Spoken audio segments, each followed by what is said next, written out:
E Vida Digital, Minute, muito bom dia. Isso é uma loucura porque é um avanço muito rápido. Há 10 anos a situação não era nem próxima disso, né? Não, você pode ver, começou em 2018 aí, a intensidade aqui em Brasília, né?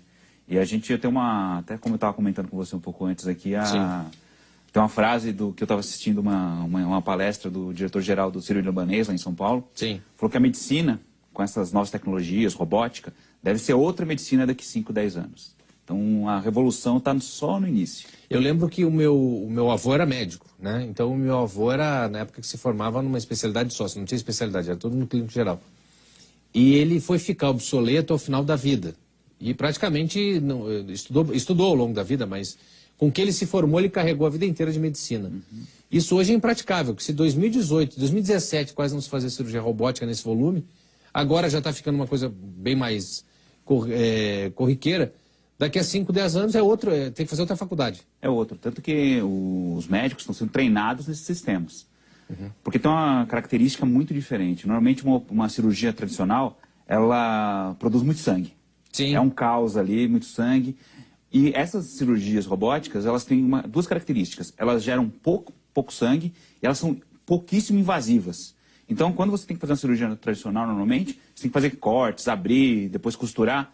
Essa você enfia um pontinho, faz todo o trabalho dentro do que tem que ser feito da cirurgia, sim, com afetando pouco o corpo do paciente. Pois essa é a grande diferença. É incrível isso, porque na semana passada eu conversava com um urologista que me dizia o seguinte: eu ia fazer uma cirurgia de câncer de próstata num paciente e a quantidade, o número de cirurgias que necessitavam de transfusão de sangue era muito grande. Uhum. Isso está praticamente sendo eliminado com o uso do robô, porque a incisão o procedimento é tão mais rápido que a perda de sangue é muito menor. E além disso, abre caminho para uma expansão do que a gente entende sobre cirurgia médica.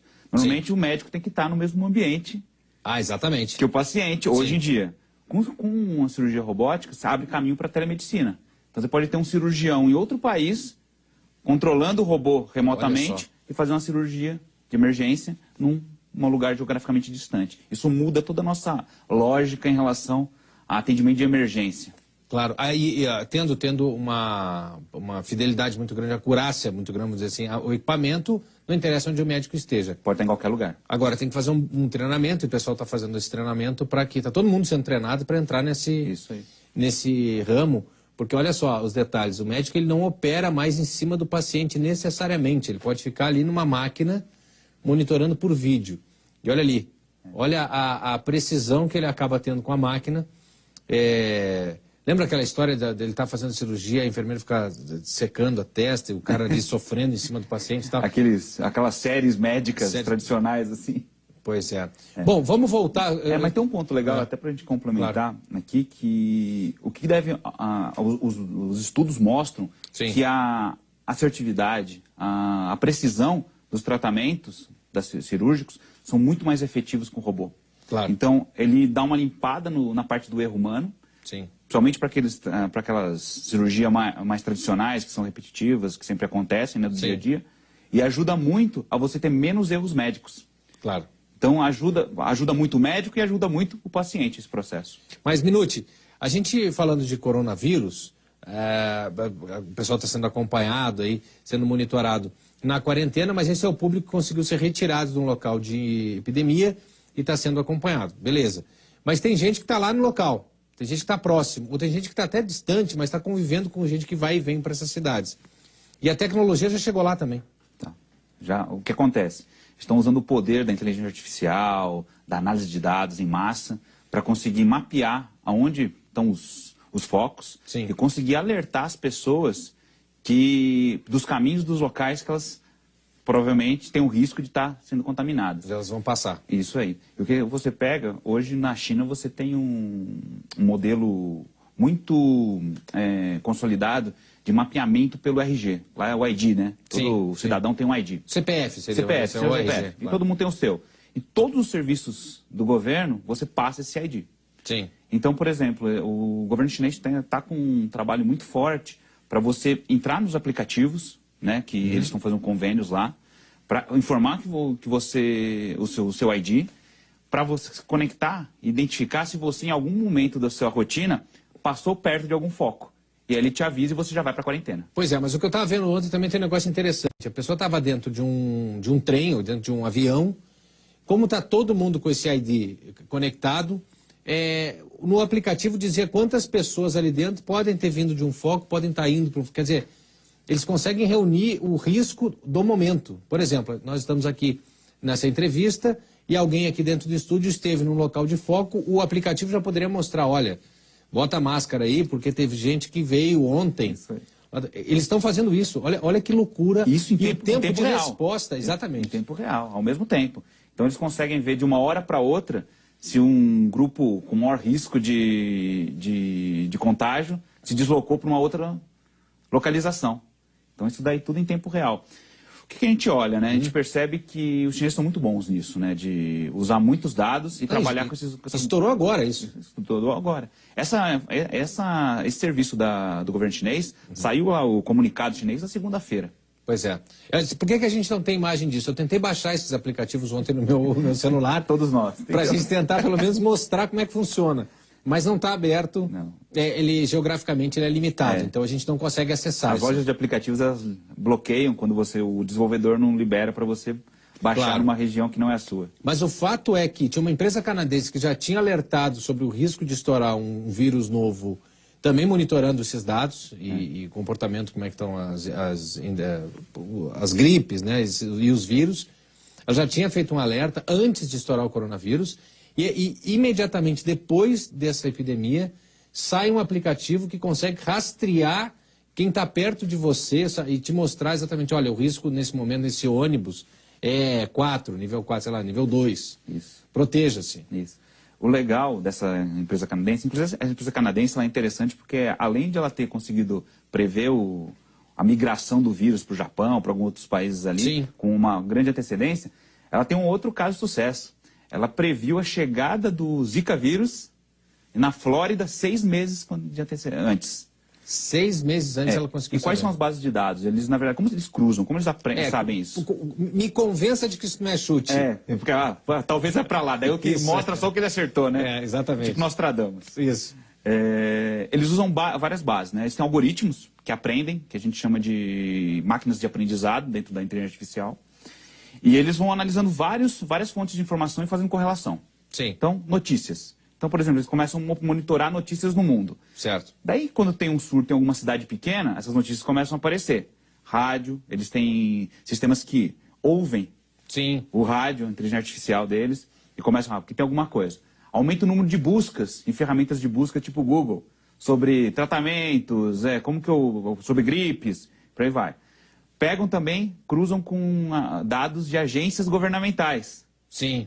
Dados demográficos, dados de redes de transporte. Então, por exemplo, essa questão de você ir da China para o Japão.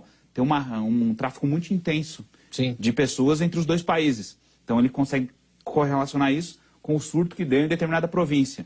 Então, é bem complexo, mas são várias fontes de dados. E mais importante, fazem isso em segundos. Esse cruzamento é questão de segundos. Em tempo real, porque o algoritmo já está pronto. Porque se a gente pegasse todas essas planilhas para analisar, a gente levaria uns 40 anos para chegar a essa conclusão. No caso dessa empresa canadense, eles ainda têm alguns especialistas em epidemias que analisam os dados pós o filtro dos computadores, né? Sim.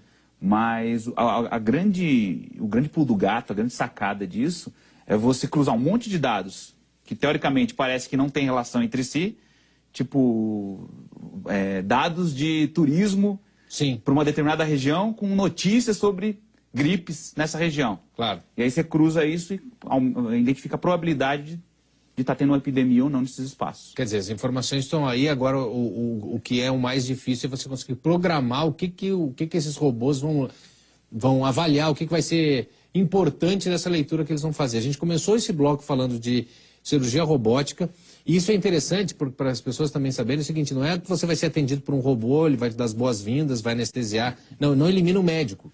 Ele só potencializa a capacidade do médico de fazer a cirurgia, chegando ao nível... O médico tem que se atualizar para se conectar com essas mudanças. O médico tem que conseguir operar o equipamento. Essa questão do robô, falando do coronavírus, eles estão colocando robôs lá na China, nas estações de trem, nos aeroportos, que fazem... É tipo um médico robô. Sim. Faz atendimento de primeiro nível. que tira aquelas dúvidas.